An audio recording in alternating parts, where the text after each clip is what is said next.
Bakit ganun kaya ang mundo? Bakit? Bakit kaya parati tayong sumusugal sa hindi naman sigurado?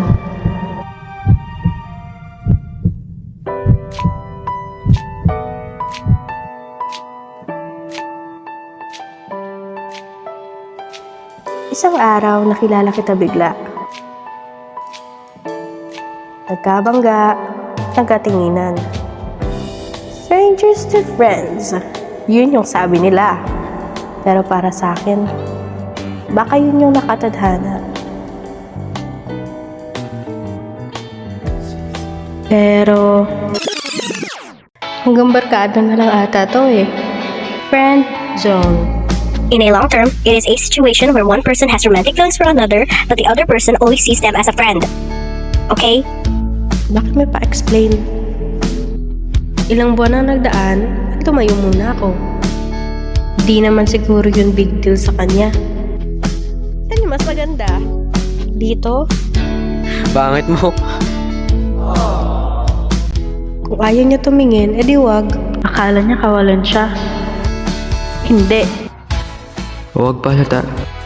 Ay, di pala siya nakatingin. Di ko maintindihan itong nararamdaman ko. Ang gulo. Bahala na.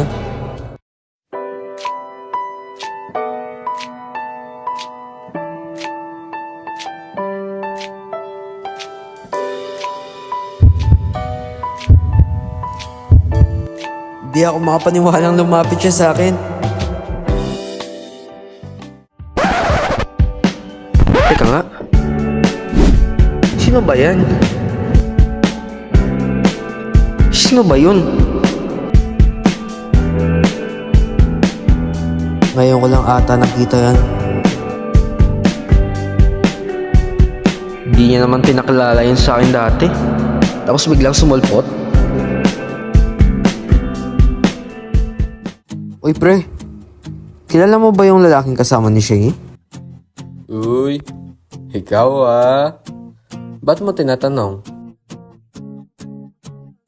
Sabi nila, sila na daw ni Shane? Ha? Magkasama na naman sila? Hindi man lang niya ako tinignan.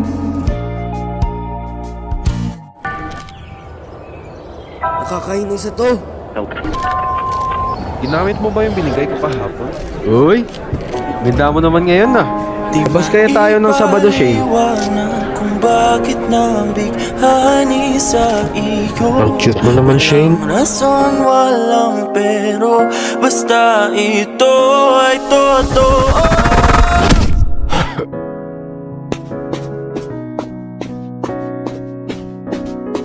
Hoy!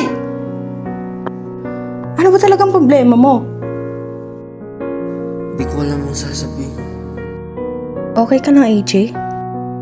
Wala namang kasalanan si AJ sa'yo. Ba't ka nanununtok? Di ko naman sinasadya.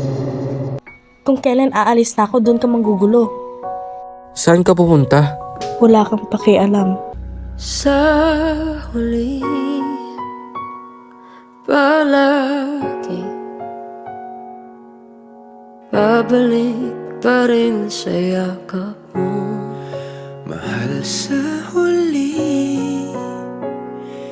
palagi Ilang araw nang lupas, di ko na siya nakita. pipiliin kong maging sa'yo. Ulit-ulitin Oy, alam mo asan si Shane? Umalis na siya. Huli ka na. Yung utang mo 50, kailan mo babayaran? Huwag na. Malakas ako sa'yo eh. Makikita pa ba kita, Shane? 50 buwan na nagdaan, nagbabaka sakali pa rin na makita ka. Ang tagal ko ding di nakabalik dito. Makikita ko kaya siya? Isa lang ang sasabihin, isa lang ang aking gagawin. Muli kitang kikilalanin. Nahanap din kita. Shane.